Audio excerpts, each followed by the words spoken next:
اعوذ باللہ من الشیطان الرجیم، بسم اللہ الرحمن الرحیم۔ صلی اللہ علیہ یا رسول اللہ، وسلم علیک یا حبیب اللہ۔ کجای شام محیودین، کجای چرا در مردم چشمم نیایی، تو مخمور شراب کبریائی،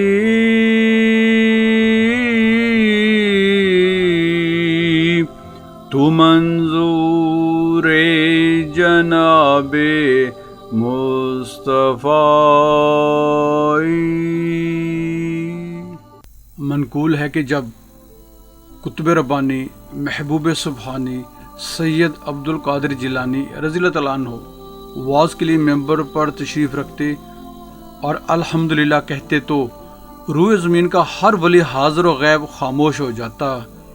اسی وجہ سے آپ یہ کلمہ مکرر فرماتے اور درمیان میں کچھ سکوت فرماتے، پھر اولیاء اور ملائکہ کا آپ کی مجلس میں ہجوم ہو جاتا۔ جتنے لوگ آپ رضی اللہ تعالیٰ عنہ کی مجلس میں نظر آتے، ان سے کہیں زیادہ ایسے حاضرین ہوتے جو نظر نہیں آتے۔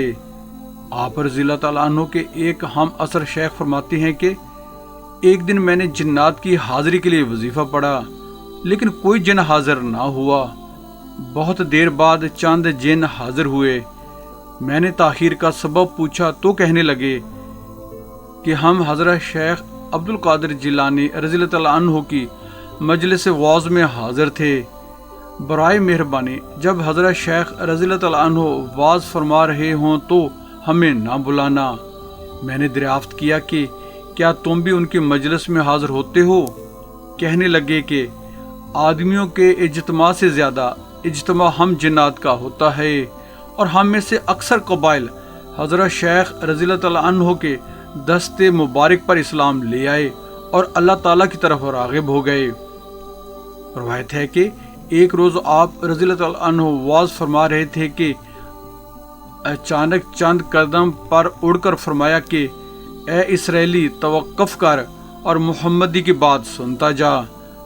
جب آپ رضی اللہ تعالیٰ عنہ اپنی جگہ واپس تشریف لائے تو لوگوں نے دریافت کیا کہ یہ کیا معاملہ تھا۔ آپ رضی اللہ تعالیٰ عنہ نے فرمایا کہ ابو العباس حضرت خضر علیہ السلام ہماری مجلس سے تیزی سے گزر رہے تھے تو میں نے ان کو آواز دی کہ محمدی کا آواز بھی سنتے جائیں۔ اس کے بعد حضرت خضر علیہ السلام کی یہ کیفیت ہو گئی تھی کہ جس ولی سے بھی ملاقات ہوتی تو آپ علیہ السلام اس سے حضرت شیخ رضی اللہ تعالیٰ عنہ کی مجلس میں حاضر ہونے اور واعظ سننے کی نصیحت فرماتے، اور یہ بھی فرماتے کہ جو کوئی اپنی کامیابی دین و دنیا میں چاہتا ہے اسے چاہیے کہ حضرت شیخ رضی اللہ تعالیٰ عنہ کی مجلس واعظ میں ہمیشہ شریک ہو۔ روایت ہے کہ آپ رضی اللہ تعالیٰ عنہ کے ایک ہم عصر شیخ جن کا نام صدقہ تھا، آپ رضی اللہ تعالیٰ عنہ کی خانقاہ میں آئے۔ دوسرے مشائخ بھی آپ رضی اللہ تعالیٰ عنہ کے باہر تشریف لانے کے منتظر تھے۔ اچانک حضرت شیخ رضی اللہ تعالیٰ عنہ باہر تشریف لائے اور سیدھے ممبر پر رونق افروز ہوئے۔ نہ تو آپ رضی اللہ تعالیٰ عنہ نے کچھ فرمایا اور نہ کسی قاری نے تلاوت کی، لیکن لوگوں میں عجیب مستی اور شورش کا عالم طاری ہو گیا۔ شیخ صدقہ نے اپنے دل میں کہا کہ تعجب ہے کہ حضرت شیخ رضی اللہ تعالیٰ عنہ نے نہ کچھ فرمایا اور نہ قاری نے کچھ پڑھا، پھر یہ وجود و حال کیسے پیدا ہو گیا؟ آپ رضی اللہ تعالیٰ عنہ نے شیخ صدقہ کی جانب دیکھ کر فرمایا کہ شیخ صاحب، میرا ایک مرید اسی وقت بیت المقدس سے ایک قدم میں یہاں پہنچا ہے اور میرے ہاتھ پر توبہ کی ہے۔ تمام اہل مجلس اسی کی ضیافت میں لگے ہوئے ہیں۔ شیخ صدقہ نے پھر اپنے دل میں کہا کہ جو شخص بیت المقدس سے ایک قدم میں یہاں پہنچ سکتا ہے وہ کس چیز سے توبہ کرے گا؟ آپ رضی اللہ تعالیٰ عنہ نے پھر ان کو دیکھ کر فرمایا کہ ہوا میں اڑنے والے بھی اس لیے توبہ کرتے ہیں کہ باز آ جائیں، اور وہ مجھ سے محبت الہی کا طریقہ سیکھنے کے محتاج ہیں۔ سبحان اللہ۔ دعا ہے اللہ تعالی ہمیں حضور غوث العظم رضی اللہ تعالیٰ عنہ کے مقام و مرتبے کو سمجھنے کی توفیق نصیب فرمائے اور ان کے ظاہری اور باطنی فیض سے مالا مال فرمائے۔